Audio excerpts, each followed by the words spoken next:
মেয়েটির নাম ছিল টিয়া। বড্ড ভালোবাসার কাঙাল ছিল সে।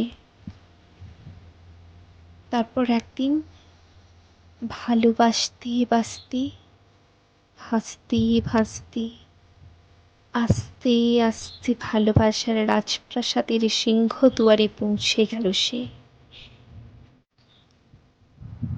তার অনেক টাকা কড়ি হলো, দামি দামি শাড়ি হলো, ঝাঁ চকচক গাড়ি হলো, মস্ত দালান বাড়ি হলো, এদেশ সেদেশ পাড়ি হলো। আসলে তাকে নিয়ে সিল্কো কাড়াকাড়ি হলো। অজস্র বৈভাবের মাঝে এক অদ্ভুত আধার অজগরের মতো গিলে খায় তাকে। তার ছোট্টবেলার মেতে, যে কাঠবিড়ালির মতো তরতর করে গাছের মগডাল থেকে পেড়ে আনত সোনা চাপা ফুল,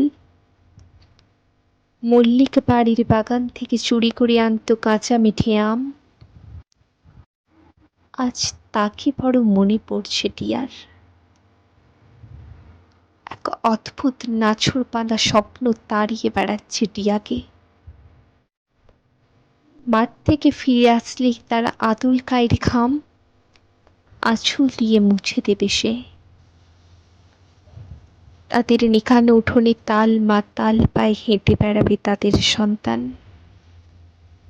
খুড়ো ঘরের মাটির বারান্দায় বসে দুজনে একসাথে দেখবে তেতিয়ার চাঁদ। এই স্বপ্নটার পিছনে ছুটছে টিয়া। অনন্ত তার সেই দৌড়। টিয়া ছুটছে, টিয়া ছুটছে।